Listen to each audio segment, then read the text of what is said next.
Welcome to NEET ampere. இந்த பாட்டில் பார்த்தீங்க அப்படின்னா செல் ஸ்ட்ரக்சர் அண்ட் ஃபங்க்ஷன்ஸ் சாப்டரில் செல் த யூனிட் ஆஃப் லைஃப் அந்த ஃபர்ஸ்ட் லெசன் நம்ம எடுத்துகிட்டு இருக்கோம். அதில் பார்த்தீங்க அப்படின்னா இப்போ செல் எண்டோமெம்பரேன் சிஸ்டத்தை பற்றி பார்க்கலாம். Okay,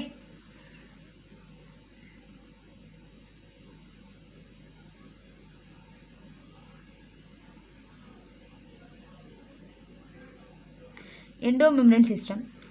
While each of the membrane organelle is distinct in terms of each membrane organelle is distinct in terms of their function and structure. ஒவ்வொரு மெம்பரேன் ஆர்கன்ஸுமே அதோட ஸ்ட்ரக்சர் அண்ட் ஃபங்க்ஷனுக்கு ஏற்ற மாதிரி தனித்தனியாக இருக்கும். Many of these are considered together as an endomembrane system. இல்லை எல்லாத்துமே சேர்த்து நம்ம ஒன்றா என்ன சொல்லணும், endomembrane systemனு சொல்லுவோம். Because of their functions are coordinated. ஏன் அந்த எல்லாத்துமே ஒன்றா சொல்கிறோன்னா, கோஆர்டினேட்டடாக இருக்கிற எல்லாத்துமே நம்ம சொல்லுவோம் எண்டோமெம்பரேன் சிஸ்டம்னு சொல்கிறோம். இன்கேஸ் ஆஃப் செல் ஆர்கன்ஸில் செல்ஸ்குள்ளே சைட்டோபிளாஸ்மில் மெதன்ட் இருக்குது. ஒரு ஆர்கனில் ஏதாவது ஒரு ரியாக்ஷன் இருந்தால் நெக்ஸ்ட் அது பக்கத்தில் இருக்க எல்லாம் அது ரிலேட்டடாக இருக்கக்கூடிய ஆர்கனில் ஏதோ ஒரு அஃபெக்ட் இருக்கும். அதான் கோஆர்டினேட்டட் ஃபங்க்ஷன் சொல்லுவோம். ஸோ அதுபோல் கோஆர்டினேட்டட் ஃபங்க்ஷனாக இருக்கனால எண்டோமெம்பரேன் சிஸ்டம் அப்படின்னு நம்ம சொல்கிறோம். The endomembrane system include endoplasmic reticulum ER. Endoplasmic சிஸ்டமில் என்னென்ன எண்டோமெம்பரேன் சிஸ்டமில் என்னென்ன ஆர்கனஸ் இருக்குன்னு சொல்கிறாங்க. எண்டோபிளாஸ்மிக் ரெட்டிகுலம் ஃபர்ஸ்ட் ஆர்கனல், ரெண்டாவது கோல்கி complex, third lysosomes, fourth vacuoles. இது போல் 5 விஷயங்களும் இவங்க எக்ஸாம்பிளாக சொல்லியிருக்காங்க.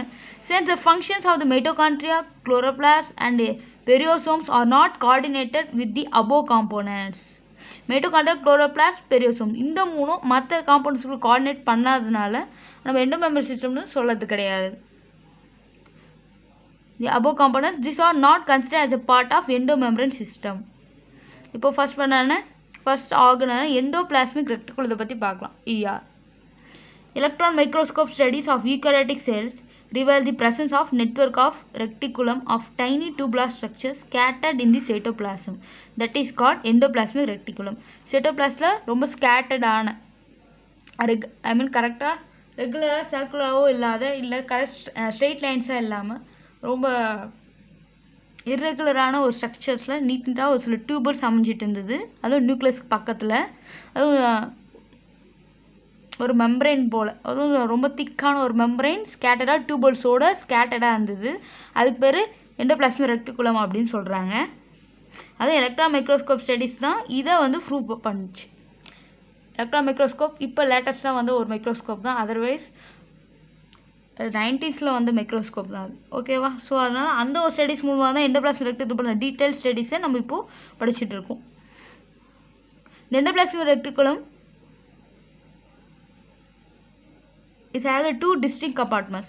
Hence the ER divides the intracellular space into 2 distinct compartments. ER என்ன பண்ணா இன்ட்ராசெல்லுலர் செல்லுக்குள்ளேயே அப்படின்னு சொல்லுவோம். இன்ட்ரானா அதுக்குள்ளே, intracellular space into the 2 distinct compartmentா பிரிக்கலாம். 2 distinct compartment இருக்குது. ஒன்று அந்த டியூபிள்ஸ்குள்ளே இருக்கக்கூடிய luminal, that is inside the ER, endoplasmic ரெட்டிகுலத்துக்குள்ளே இருக்கக்கூடிய ஒரு கம்பார்ட்மெண்ட். இன்னொன்று எண்டோபிளாஸ்மிக் வெளியில் இருக்கக்கூடிய கம்பார்ட்மெண்ட்னா சைட்டோபிளாஸ்டுக்குள்ளே இருக்கக்கூடிய கம்பார்ட்மெண்ட். சைட்டோபிளாஸ்ம் கனெக்ட் ஆகக்கூடிய அது ஒரு கம்பார்ட்மெண்ட்டுனும், உள்ளே இருக்கக்கூடிய சைட்டோபிளாஸ்ட் தாண்டி அதுக்குள்ளே டியூபல்ஸ்லாம் இருக்கும்ல அந்த ஸ்கேட்டர்ட் ஸ்ட்ரக்சர்ஸ், அதுக்குள்ளே பரவக்கூடிய அந்த சைட்டோபிளாஸ்ம் வித் லூமனை என்ன சொல்லுவாங்க அப்படின்னா இன்சைட் கம்பார்ட்மெண்ட். லைக் லுமினல், இது எக்ஸ்ட்ரா லுமினல். ஓகே, லூமன் அப்படின்னா காலி ஸ்பேஸ்னு அர்த்தம். இங்கே லுமினல்னு சொன்னதுக்கான சைட்டோபிளாஸ்ம் அந்த டியூபல்ஸ்குள்ளே அப்படியே ஸ்ப்ரெட் ஆகி இருக்கும்ல, அது அதில் மிதந்துட்டு இருக்கிறதுனால. ஸோ அது லுமினல் அப்படின்னு சொல்கிறாங்க. ஆனால் லுமினல் தாண்டி அந்த டியூபல்ஸுக்கு வெளியில் சுற்றி இருக்கக்கூடிய சைட்டோபிளாஸ்ட் என்ன சொல்கிறாங்கன்னா எக்ஸ்ட்ரா லுமினல் அப்படின்னு சொல்கிறாங்க. அது ரெண்டு கம்பார்ட்மெண்ட்டாக பிரிச்சிருக்காங்க, அவ்வளோதான். த ER often shows ribosomes attachment to outer surface. ER அப்புறம் எண்டோபிளாஸ்மிக் ரெட்டிகுலம் என்ன பண்ணுது அப்படின்னா ரிபோசோம்ஸ் அதுக்கு வெளியில் அட்டாச் ஆகிருக்கு. ஓகே, எண்டோபிளாஸ்மிக் ரெட்டிகுலத்துக்கு மேலேயே ஒரு சில பார்ட்ஸ் ஆஃப் எண்டோபிளாஸ்மிக் ரெட்டிகுலத்தில் ரிபோசோம்ஸ் அட்டாச் ஆகிருக்கு. இந்த endoplasmic reticulum bearing ribosome on the surface is called the rough endoplasmic reticulum. அதுபோல் ரிபோசோம்ஸை உருவாக்கி வச்சிருக்கக்கூடிய அந்த ஒரு ரெட்டிகுலர் பிளேட்ஸுக்கு ரஃப் எண்டோபிளாஸ்மிக் ரெட்டிகுலம் அப்படின்னும், அந்த ரிபோசோம்ஸ் இல்லாத இந்த ரெட்டிகுலஸ் இருக்கிறதுக்கு ஸ்மூத் எண்டோபிளாஸ்மிக் ரெட்டிகுலம் அப்படின்னும் பேர் வைக்கிறாங்க. பிளைனாக இருக்குது தான் எண்டோபிளாஸ்மிக் ரெட்டிகுலம். ரிபோசோம்ஸ் இருந்தால் அது rough endoplasmic reticulum. Rear shear. In the absence of the ribosome, they appear the smooth and are called the smooth endoplasmic reticulum. The absence of the ribosome, they appear smooth and are called the smooth endoplasmic reticulum.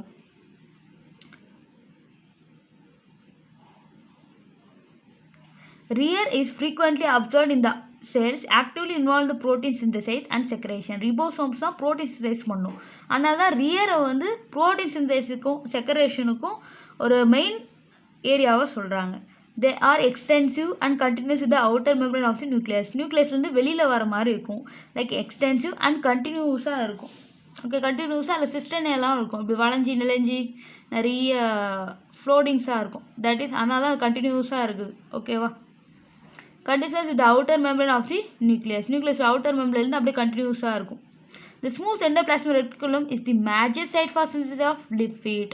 இது smooth endoplasmic reticulum லிப்பிடையும் rough endoplasmic reticulum ப்ரோட்டீனையும் செஞ்சு அதில் ஏன் protein synthesis and secretion நடக்குன்னா ribosome reason. இதில் ஏன்னா இது lipid. இதில் வந்து ரிபோசோம்ஸ் கிடையாது. நார்மலாக ஒரு ரெக்டிகுலம் எந்த ஒரு விஷயத்தை அதிகமாக ஃபார்ம் பண்ணுன்னா லிப்பிட். ஓகே, எண்டோபிளாஸ்மிக் ரெட்டிகுலம் லிப்பிட்ஸும் ப்ரோட்டீன்ஸும் ஃபார்ம் பண்ணும். இந்த animal cell lipid like steroidal hormones. Steroidal ஹார்மோன்ஸை வந்து அனிமல் செல்ஸில் கூட மெம்பரேலேருந்து நம்ம எடுக்கிறோம். Steroidal hormones are synthesise in சியர். Smooth endoplasmic reticulum of animal செல்ஸில் ஸ்டிராய்டல் ஹார்மோன்ஸ் வரும், லிப்பிடும் வரும். ஓகே, ஏன்னா லிப்பிட் லைக் தான் ஸ்டிராய்டல் ஹார்மோன்ஸ். ஓகே, லிப்பிட் போல இருக்கக்கூடியது தான் ஸ்டிராய்டல் ஹார்மோன்ஸ். லிப்பிட்லேருந்து வரப்பட்டது தான் டெரிவேட் ஆனது தான் ஸ்டிராய்டல் ஹார்மோன்ஸ். ஓகே, லிப்பிட் இருக்குன்னா அதுலேருந்து ஒரு டெரிவேட்டிவாக வந்து தான் ஸ்டிராய்டல் ஹார்மோன்ஸ். அது அனிமல் செல்ஸில் ஸ்ட்ரெயிட்டாக ஸ்டிராய்டல் ஹார்மோன்ஸாக நம்ம தரலாம், நம்மளால் பார்க்க முடியும். மற்ற செல்ஸில் பார்த்தீங்க அப்படின்னா லிப்பிட்ஸாகவே நமக்கு கிடைக்கும்.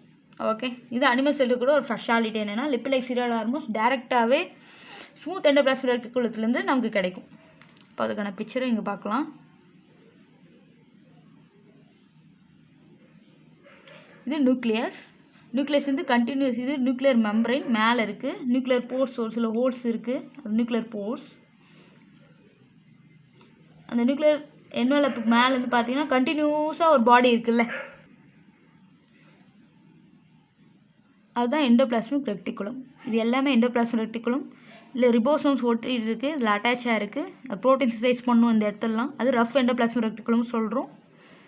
இந்த இடத்துல ரிபோசோம்ஸ் இல்லை, வெறும் டியூபல்ஸ் அப்படியே ப்ளைனாக இருக்குது. அது ஸ்மூத் எண்டோபிளாஸ்மிக் சொல்லணும். இது லிப்பிடையும் இது ப்ரோட்டீனை சின்தசைஸ் பண்ணும். எண்டோபிளாஸ்மிக் ரெட்டிகுலம் இது நியூக்ளியஸுடைய என்வலப். கூட என்சிஆர்டி இருந்தால் நீங்கள் வச்சு செக் பண்ணி பாருங்கள். இப்போ அடுத்தது கோல்கி apparatus. Camillo Golgi in 1898 first observed the densely stained reticular structures near the nucleus. Nucleus பக்கத்தில் ரொம்ப டார்க் கலரில் ஒன்று பார்க்குறாரு. திஸ் வேர் அப்படின்னு ஒரு ஆர்கனில் பார்க்குறாரு. ஓகே, இதுவும் ரெக்டிகுலர் ஸ்ட்ரக்சர்ஸ் தான். ஓகே, இதுவும் ரெக்டிகுலர் ஸ்ட்ரக்சர்ஸ் தான். இப்போ இதுபோல் வளைஞ்சி நெளிஞ்சி பார்த்தோம்ல, இந்த எண்டோபிளாஸ்மிக் ரெட்டிகுலம் எப்படி சிஸ்டனேவோட இருந்து கிறிஸ்டே அண்ட் சிஸ்டனே ரெண்டுத்துமே வச்சுருக்கோம். ஓகேவா? அது சிஸ்டனேஸ் பற்றி நான் சொல்கிறேன், கிறிஸ்டே பற்றி நான் சொல்லலை. அது மிட்டோகாண்ட்ரியால நம்ம படிப்போம். அந்த சிஸ்டனே போலவே இந்த ரெட்டிகுலர் ஸ்ட்ரக்சர்ஸ் கண்டெயின் பண்ணியிருக்குது Golgi apparatus. Near the nucleus பக்கத்துலேயே இருக்குது. This where the later named Golgi bodies after him. அதுக்கப்புறம் தான் கோல்ஜி பாடிஸ் அப்படின்ற பேரை வச்சாங்க. The consists of many flat disc shaped sacs are cisternae of 0.5 micrometre. இது பேர் மைக்ரோமீட்டர் சொல்லுவோம். 10⁻⁻6 அதோட சைஸ்னா 10⁻⁻6. 0.5 × 10⁻⁻6 அப்படின்னு கூட இதோட வேல்யூ ஏறலாம். 10⁻⁻6 metres are 0.5 micrometre to 1 micrometre diameter. Diameter அப்படின்றது ஃபுல் லென்த்து. ஓகே, அதோட ஃபுல் லென்த்து சொல்கிறாங்க. ஐ மீன் லென்த் கிடையாது, அதோட வித்தை சொல்கிறாங்க. ஓகே, அதோட ஃபுல் வித்து தான் டயாமீட்டர். டயாமீட்டர்ன்றது வித்து சொல்கிறது. ஸோ 0.5 to 1 மைக்ரோமீட்டர் அளவுக்கு டயாமீட்டரை வச்சுட்ருக்கு. This are stacked parallel to each other. Stacked பேரலல்னா இங்கே பார்த்தீங்கன்னா கோல்கி apparatus இருக்குது. ஸ்டாக்னா ஒவ்வொன்றும் இப்படி லைனாக அடக்கி வச்சுருக்காங்களா, பேரலல் வெர்டிக்கலாக ஸ்ட்ரைட்டாக நீட்டாக லாங்காக போயிட்டுருக்குல்ல, ஒன்றுக்கு ஒன்று பக்கத்தில் நியர்பை. இதுதான் வந்து அந்த பேரலாக இருக்குது. ஓகே, இந்த ஸ்ட்ரக்சரை நீங்கள் இப்படி ஹரிசாண்டலாக வச்சு திருப்பாட்டால் கூட அது வரும். நான் உங்களுக்கு எக்ஸ்பிளைன் பண்ணுறேன் அதை பற்றி. இந்த ஹரிசாண்டலாக தான் நம்ம பார்ப்போம். நான் இவங்க நமக்கு வெர்டிக்கல் சைடில் இப்படி தந்திருக்காங்க. இதுதான் அந்த பேரலல் ஸ்ட்ரக்சர். ஒன்றுத்துக்கு ஒன்று பேரலாக போகும். This are stacked parallel to stacked அப்படின்னா ஒன்றுத்துக்கு ஒன்று இப்படி அடிக்க வச்சுமா லைனாக இருக்குல்ல கண்டினியூஸாக, அதான் stacked parallel to each other very number of cysteine are present in the Golgi complex. நிறைய cysteines இருக்குது. இப்போ வளைஞ்சு இருக்குல்ல சில ஃப்ளோடிங், அந்த ஃப்ளோடிங்ஸ் தான் cysteine are present in the Golgi complex. The Golgi cysteine are concentrically arranged near the nucleus with the distinct convexes or the forming phase. என்ன சொல்கிறாங்கன்னா cisternae are concentrically arrange, Golgi சிஸ்டனேலாம் அரேஞ்ச் ஆகிருக்கு ரொம்ப பக்கத்தில் near the nucleus. The distinct convex, convex are convex okay, convex and concave, கான்வெக்ஸ்னு படிங்க. Convex cis are the forming phase அப்படின்னு சொல்கிறாங்க. இவங்க என்ன சொல்கிறாங்கன்னா கோல்கி அப்பேரட்டஸ் அதோடைய ஃபஸ்ட்டு பார்ட்டான சிஸ் ஃபேஸ் எந்த கூட இருக்குன்னா எண்டோபிளாஸ்மிக் ரெக்டிகுலத்தில் நியூக்ளியஸ் பார்க்கல இருக்கிற எண்டோபிளாஸ்மிக் ரெக்டிகுலத்துக்கு ரொம்ப நியரில் அதோட சிஸ் ஃபேஸில் பக்கத்தில் இருக்குதுன்னு சொல்கிறாங்க. அதோட சிஸ் ஃபேஸ் தான் நியூக்ளியஸ்க்கு பக்கத்தில் இருக்குது. இது பாயிண்ட் 1 ஆர் ஃபார்மிங் ஃபேஸ் அப்படின்னும் சொல்லலாம். Forming phase and concave trans are the maturing phase. இப்போ maturing phase concave trans concave okay, இது ரெண்டுமே ஒன்று கான்கேவ் இன்னொன்று ட்ரான்ஸ்ஃபேஸ்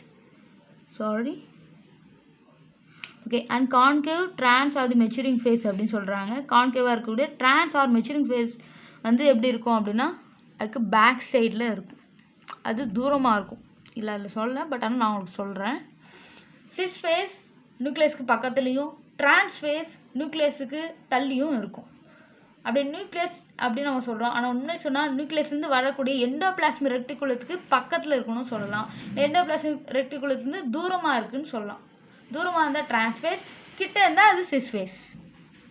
The cis and trans phase of the organelle are entirely different but interconnected. Cis and trans phase வந்து மொத்தமே vary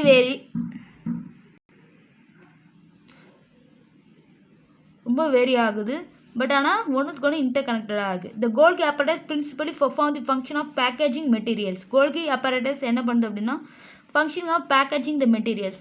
அது மெட்டீரியல்ஸை package பண்ணுதுன்னு சொல்கிறாங்க. To be delivered packaging the materials function of packaging materials to be deliver either the intracellular செல்லுக்குள்ளே இருக்கக்கூடிய intracellular targets செல்லுக்குள்ளே இருக்கக்கூடிய மற்ற ஆர்கனல்ஸ்க்கு எத்துமே சேர்க்கும். அப்படின்னா செக்ரேட்டட் அவுட் சைட் தி செல் செக்ரேட் பண்ணி வச்சு செல்லுக்கு வெளியில் எத்துமே அதை செல்லில் இருக்கக்கூடிய ஆர்கனுக்கு எத்துமே தரும். இது கோல்கி அப்பரேட்டஸ் போய் டெலிவர் பண்ணுற வேலையை பார்க்குது அண்ட் பேக்கேஜிங்கும் பண்ணுது. மெட்டீரியல்ஸ் டு பி பேக்கேஜ் இந்த form of vesicle from the ER. இன்னொரு விஷயம் என்னென்னா ஒன்று மெட்டீரியல்ஸு இதே வச்சுக்கும், இதே பேக்கேஜ் பண்ணி வச்சு மற்ற டெலிவரி பண்ணும். அப்படி இல்லைன்னா எண்டோபிளாஸ்மிக் ரெக்டிகுலருந்து பேக்கேஜிங் மெட்டீரியல்ஸ் இதுக்கு வரும்.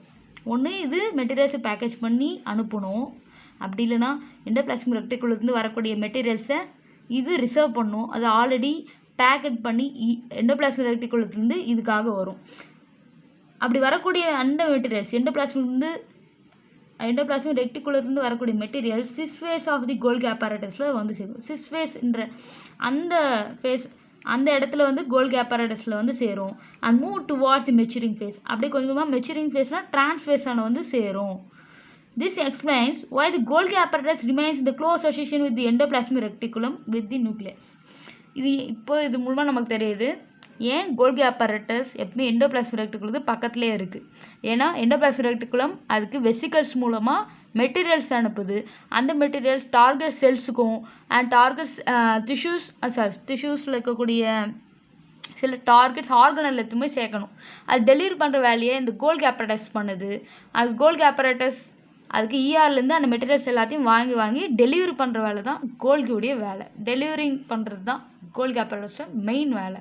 இஆர்லேருந்து வர மெட்டீரியல்ஸ் அப்படி இல்லைன்னா இதே ஒரு சில மெட்டீரியல்ஸை மேக் பண்ணி அதை டெலிவரி பண்ணுது. Okay, move towards the maturing phase. This explains why the Golgi apparatus remains in the close association with the endoplasmic reticulum. A number of proteins synthesized by ribosome on the endoplasmic reticulum are modified in the cisternae of the Golgi apparatus before they are released from its transphase. அதுங்க டிரான்ஸ்ஃபேஸ்க்கு வரதுக்கு முன்னாடியே சிஸ்ஃபேஸில் இருக்கிற number of proteins இந்த ரிபோசோம்ஸால் உருவாக்கப்பட்ட அந்த proteins endoplasmic ரெக்டிகுலத்தில் இருக்குது. அதுங்களாம் என்னென்னா சிஸ்டனே of the கோல்கி apparatus. அதுங்க என்னென்னா அந்த ப்ரோட்டீன்ஸ்லாம் இப்போ என்னவா இருக்குது பேக்கேஜிங் மெட்டீரியல்ஸாக கோல்கி apparatusலேயே தான் இருக்குது. ஆனால் இந்த லைனை வந்து அவங்க சொல்லலை, ஆனால் ஃபஸ்ட்டே சொல்லிட்டாங்க. எண்டோபிளாஸ்மிக் ரெட்டிகுலத்திலிருந்து நமக்கு ஒரு மெட்டீரியல்ஸ் பேக்கேஜாக வருது, அது கோல்கி apparatusல வருது. கோல்கி apparatus அதை எடுத்து போய் செல் ஆர்கன்ஸ்க்கு டெலிவரி பண்ணுதுன்னாங்க. இப்போது ரிபோசோம்ஸ் எண்டோபிளாஸ்மிக் ரெட்டிகுலத்தில் இருக்குது. அதுங்க என்ன பண்ணுதுன்னா அங்கே ப்ரோட்டீனை உருவாக்கியிருக்கு. அந்த ப்ரோட்டீன்ஸ்லாம் cis phase of the Golgi apparatusல இருக்குது. Cis phase of the Golgi apparatus அப்படியே மூவ் ஆகி டிரான்ஸ்ஃபேஷன் வரத்துக்கு முன்னாடி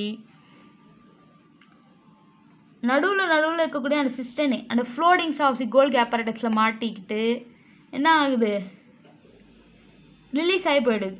அதுங்க டிரான்ஸ்ஃபேஷன் வரத்துக்கு முன்னாடியே அந்த ப்ரோட்டீன்ஸ் முன்னாடியே ரிலீஸ் ஆகி போயிடுதான். ஒன்று எண்டோபிளாஸ்மிக் ரெட்டிகுலேருந்து வருது, சிஸ் ஃபேஸ் ஆண்டு இருக்குது, சிஸ் ஃபேஸில் இருந்து அந்த சிஸ்டனே கிட்ட தாண்டி அந்த ஃப்ளோடிங்ஸ்லாம் தாண்டி வந்து அப்படியே ரிலீஸ் ஆகி போயிடுது. டிரான்ஸ்ஃபேஸ் ஆண்டை வரத்துக்கு முன்னாடியே அதுங்க கோல்கி apparatus விட்டே வெளியில் போயிடுதுங்க. ஓகேவா?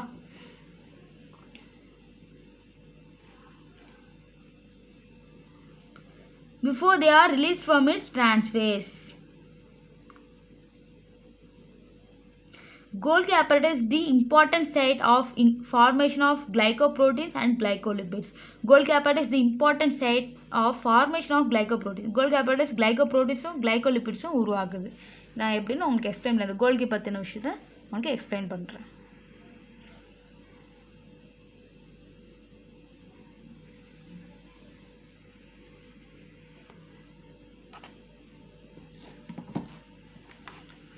போர்டு தெரியுதா? ஓகே, இது வந்து endoplasmic reticulum. Endoplasmic reticulum ER. இது சில ஹோல்ஸ் இருக்குது, இது நடுவில் சில அந்த ப்ரோட்டீன்ஸ் இருக்குது. இது ரிபோசோம்ஸால் உருவாக்கப்பட்ட அந்த ப்ரோட்டீன்ஸ் மெட்டீரியல்ஸ் இங்கே இருக்குது.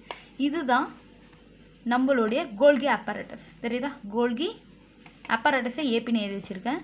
இதுதான் டிரான்ஸ்ஃபேஸ். டிரான்ஸ்ஃபேஸ் இப்படி இருக்கும், இதுக்கு நடுவில் இருக்குது சிஸ்டனேஸ், வளைஞ்சி வரும். இது சிஸ்டனேஸ், இது சிஸ் ஃபேஸ் அப்படின்னு சொல்லுவோம். ஃபஸ்ட்டு இருக்கிற அந்த லேயரை சிஸ்ஸுனும் லாஸ்ட்டாக இருக்கிற லேயரை ட்ரான்ஸ்னும் சொல்லுவோம். இது சிஸ் ஃபேஸ் ஆஃப் நெட்வொர்க், இது டிரான்ஸ்ஃபேஸ் ஆஃப் நெட்வொர்க். நடுவில் இங்கே டார்க்காக நான் அந்த சாக் பீஸில் வரைஞ்சிருக்கேன்ல அந்த ஒயிட்டிஷ் கலர், இது வந்து லூமன். ஓகே, நடுவில் ஒரு சிலது கேஃப்ட் வரைஞ்சிருக்கேன், இன்னும் ஒரு சிலது இங்கே ஒரு சின்னதாக அந்த ஒயிட்டிஷ் கலரில் நடுவில் சின்னதாக கேஃப்ட் இருக்குல்ல, அது லூமன்ஸ். ஓகேவா? இதுங்க எல்லாமே லூமன்ஸ். நடுவில் அதோட பாடிஸும் அப்படியே இருக்குது. ஓகே, எல்லாமே லூமன்ஸ் கிடையாது, ஒரு சில அதோட பாடிஸும் சேர்த்து வரைஞ்சிருக்கேன். சின்னதாக இங்கே காமிச்சில சாக் பீஸ் நடுவில், அதெல்லாம் அதோடைய லூமன்ஸ்.